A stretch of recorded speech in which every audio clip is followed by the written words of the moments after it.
जिस तरह वो बाबा के आगे रो रहे, देखो जो भी बात होगी वो हमारे दरमियान थे, हाथ जोड़ रहे थे, दरमियान रहे कि मैं किसी से शेयर नहीं करूंगा। ऐसा लग रहा था कुछ कहना चाह रहे हैं वो। होशियार, खबरदार। क्या कोई बात हुई है घर में? बहुत कीमती तोहफा भेजा है मैंने आपको। बाबा मेरी कोई गलती नहीं, काम रखो।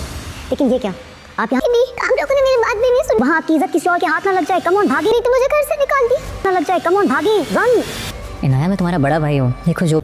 अस्सलाम वालेकुम नाज़रीन, चालबाज ड्रामे के नेक्स्ट एपिसोड में देखेंगे कि अभी आयज़ा के बाप की हालत पूरी तरह ठीक नहीं है, लेकिन सिर्फ अस्पताल में आशिर और अनाया हैं और बाकी सब घर चले गए हैं। तो आयज़ा घर में परेशान बैठी होती है। तो असद आके उसे कहता है कि चाचू हाथ जोड़े थे अब्बा के आगे, पता नहीं कुछ ऐसे कुछ कहना चाह रहे हो। तो घर में कोई ऐसी बात हुई है जिसकी वजह से उन्होंने स्ट्रेस लिया और उनकी हालत हो गई। तो आयज़ा एकदम घबरा जाती है, वो क्या बताए कि उनकी हालत कैसे हुई और किस वजह से हुई है। तो आयज़ा कहती नहीं, घर में तो कोई बात नहीं हुई, ऐसी बस होगा, आपको लगा होगा, ऐसा कुछ नहीं है। उधर अनाया हॉस्पिटल में ही होती है, देखती है कि अब तो कोई नहीं, तो अपने बाप से बात करने की कोशिश करती है। तो उसका बाप उससे बात ही नहीं कर रहा होता, कहता चली जाओ यहाँ से, इशारा कर रहा होता है। तो अनाया आगे से कहती है कि आप लोगों ने मेरी बात ही नहीं सुनी, मेरी कोई गलती नहीं और मुझे घर से निकाल दिया ये वो। तो अनाया का बाप उससे बात ही नहीं करता, मुँह उधर मोड़ देता है।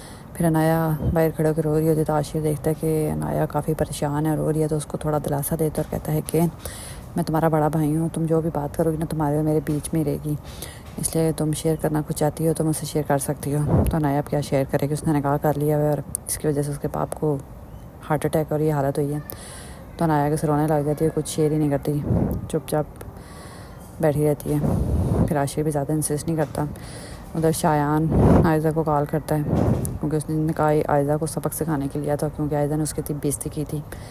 तो आयज़ा कॉल उठाती तो शायान उसे कहता है कि होशियार, ख़बरदार, आपके लिए ना मैंने बहुत प्यारा सा तोहफ़ा भेजा आपके घर में और आप मुझसे यहाँ पे खड़े होकर बात कर रही हैं, जाके गेट पे देखें, क्या पता वो तोहफ़ा किसी और के हाथ ही ना लग जाए और आप लोगों की घर की इज़्ज़त नीलाम ही ना हो जाए। भागे भागे उधर इतने में बेल होती है। तो रूहान जाता है गेट खोलने। तो कोई कोरियर आया होता है, तो रूहान के हाथ में होता है। उधर शायान ऐसा वो कहता है जाएँ जाएँ, गेट पे आया हुआ है, ये ना कोई और खोल ले और फिर आप लोगों की क्या इज़्ज़त रह जाएगी। तो ऐसा एकदम लगता है वाकई कुछ गेट पे आया। तो फ़ोन बंद करते हुए भागती है गेट की तरफ और रूहान के हाथ में ही होता है।